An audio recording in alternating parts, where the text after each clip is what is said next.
Tony, you brought up an interesting point during the break. Ask that question again. Well, this is gonna be like a two-part question. The Okay. first part, because of your past, do you feel like the social media is trying to discredit you so that this story will go away? I don't think the media is trying to discredit me. I think the things that have been put up there by ABC and Fox News, which were national reports, along with some of the local TV stations and newspapers, they made the whole story about my past rather than the story itself about 3 girls being killed and possibly solving the crime. To me, that's lazy journalism. They should have said, man, the information that I have, they should have looked into it and validated what I was saying. If they had done that, they would have had a national news story that would surpass almost anything that has taken place. Probably the bombing of the 2 Twin Towers in New York City or the Muir building in Oklahoma City would be bigger stories. But in this situation, we're talking about bringing down a whole entire judicial law enforcement agencies in the state of Oklahoma. So, and I was going to point out, that Moreland Barton was a good example, who was an assistant district attorney in Ottawa County. How they tried, well, not tried, they did, to get a conviction against me for 3 checks. We're talking about one check was like $1,400, the other was $51, and another one for $200. I got 107 years put together in prison over those things, and how that he got the conviction was he brought up that I tried to swindle crippled children because I did put on a benefit concert. I lost $11,000 in it, so there wasn't any swindling of any money, simply because there wasn't any money after I paid the talent. But he brought that up even after I was convicted. He made statements in a news story with the Miami News Record about my swindling crippled children. Well, if I had done that, they would have charged me with that, because that would have been a bigger charge, and he could have got a conviction immediately and got a life sentence for him. Matter of fact, they tried to try me for 3 life sentences for 3 checks. So that shows you how important it was for them to convict me, and what they were trying to do was put me away in prison where they could kill me and I'd never be heard of again. And twice while I was I was sent to maximum security for checks, and 2 times they attempted to kill me. And Carl Myers was involved in both of those. Right, and that was going to lead me to another question. With all that being said, and this being from going all the way higher ups that are involved in this, do you fear, on your life, or bad things could happen? Well, like I said before, that I do make sure that all these doors are locked at night. When I was living in Kansas City, I had 3 occasions where I had prowlers around my apartment. Well, it was a duplex, and where screens had been someone had tried to take the screens off, tried to open the back sliding door and things like that, and I reported. Now, whether that was just someone that wasn't involved, I don't know, but I make sure that all my doors are locked. I also, every once in a while, check my rear view mirror. Yeah. Well, that's good policy to keep your doors, windows locked anyway in these days and times. Yeah. But I personally think that they would have loved to have got you out of the picture. And, we've got people that don't get life sentences for killing people, yet they're trying to go after you. Over a $51 on a check. $51 check, which normally those things, as long as you make restitution, they don't even bring charges most of the time. Well, they went completely out of the normal operations as far as the state statutes, in that back then anything over $20 was considered a felony. But they had a procedure where if you wrote a check, and these checks were on my account, these weren't writing bogus checks or someone else's account.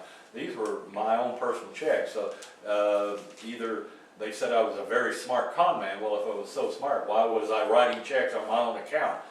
But the procedure was that whoever the check was issued to was to call you and say, hey, your check came back, which has happened to, I don't know, millions of people. I mean, that happens. And then you're given a certain amount of time, I think it was 10 days to go down and pick it up. If you didn't, then they would turn it over to the district attorney's office. They would give you a call and say, you got 72 hours to pick this check up, plus court cost. And then if you didn't, they would charge you. They did not do that, any of that with me. They went from point A to point A1 instead of going to Z. And during the trial, it was a farce. I mean, I wasn't allowed to call witnesses on my behalf. I wasn't allowed to call the FBI agent, Mark Young, to verify that the very people that were prosecuting me were the very people that I was investigating for the drug running in that. And of course, they would have had to recuse themselves if that was brought up. They would not allow me to do that. So like I said before, I mean, it's very easy to slander or to frame someone for a crime if you've got all the people involved, in the positions of power that they had. So. Well, how does the families feel about your claims? I've never spoke with the Gaseys. I think they have tried to step back and not be involved in anything. Perhaps, and I would assume, they want to try to put that behind them and not think about it every day. Sherry Farmer is very adamant about the truth, getting to the truth. She's been a spokesman for getting to the truth. Betty Milner and her family, at first they were not, matter of fact, I think the sister of Doris had made the statement that she wished that, she didn't mind that the film was being made, but she would wish that someone more credible would have been making it. But I said to Betty at some other point in time, I said, if it hadn't have been because of my record and being in jail, I would have never heard the conversations that I heard. I'd never heard the confession from Carl Myers. So it's a two-edged sword. I mean, that if I was just a normal citizen without any record and not being in jail, I would have never heard anything about that. I've never been involved in an investigation by the FBI. None of that would have taken place. So, it's good and bad to the whole thing. Well, looking at this as a lay person that I'm not involved in any way, it's just a thing of interest to me, but the investigation, that I've done so far on the internet and hearing what you have to say, I mean, it looks to me, it's appearing more and more like there was a pattern of people in power trying to deal with you and get rid of you and put you out of the picture so that their little ring here that they have concocted wouldn't start to unravel. Well, that was the whole point. It's when almost Carl a came slap into in the the picture. face evident. Yeah, when Carl came into the picture, he was the one to tie up the loose ends. Chink Enders, who was killed.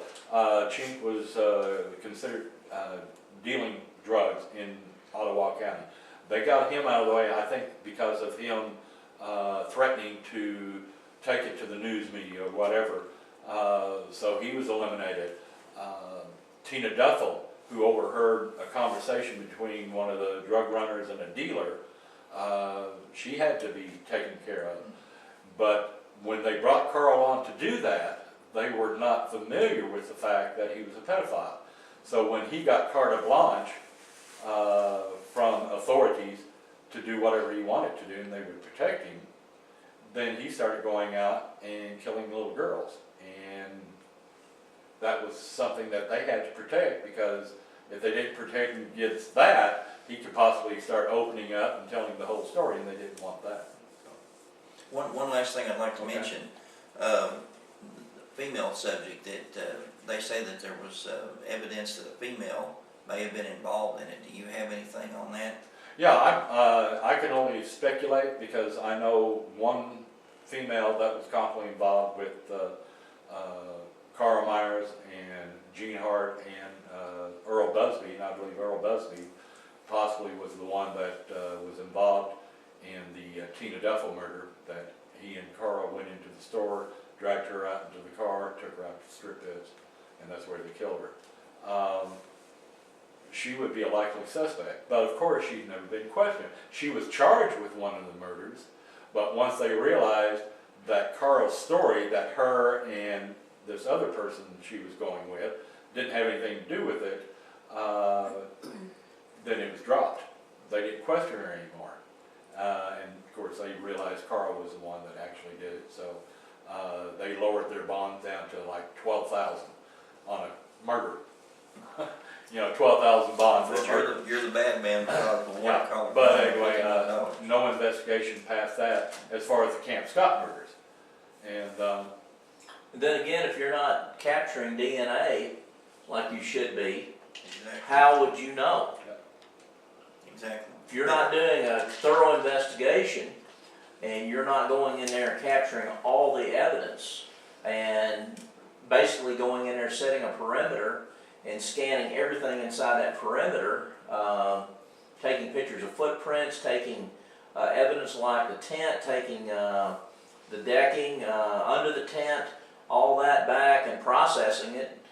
If you're not processing a crime scene, then you're not getting the evidence. No, You're not bringing yeah. persons to justice. I will say, Tim, there was speculation, and I'm sure they probably tested DNA of one of the camp counselors, which came up that there was no truth to that. But there was speculation that possibly some of the counselors had been involved, and they ruled them out as far as any possible female DNA that was involved. And on the other side of the coin too, they could have been involved, but they ruled them out so they could hang it on their guy that they had. So he's a sole person so that the female didn't go ahead and name Right. who else was involved. Anyway, we're going to try to wrap this up. Do you have any other questions? That's all I have. I have one question, Okay. and it's really directed, if this film finally gets to where you can produce it, get it Mhm. out, and what do you hope could come out of all this? Just that people get the story? They get the story and the true story of what went on, and that, like I said, it bring the guilty parties to suffer the consequences of their involvement, and to realize that it's just like with the story of Walking Tall here in Tennessee. That involved with actual events of police officers and sheriffs and deputy sheriffs and all these local officials being involved in the drug running, illegal gambling operations, prostitution, all those things. And they protected it by killing whoever got in the way. And in this situation, it's the same old story. There's just no one with a big stick. So. All right. To wrap this thing up, I'd like to say to the state of Oklahoma, and especially to Mary Fallin, Governor Fallin, that I hope that the citizens of Oklahoma will watch this and be upset enough to actually call their senator or House of Representatives. At the end of this, I'm going to attach a link which will give not only the names of the senators and reps, but also will give a phone number for them, and then that way you don't even have to look up the phone number. Call your House of Representatives, call your senator, and ask some questions, especially ask the question, why wasn't Carl Myers investigated for the Camp Scott murders? I hope to hear something from you all. If you have any information or you have any responses from those individuals, certainly email me or call me. It will be interesting to see how the state of Oklahoma answers to your questions. Thank you for watching and listening.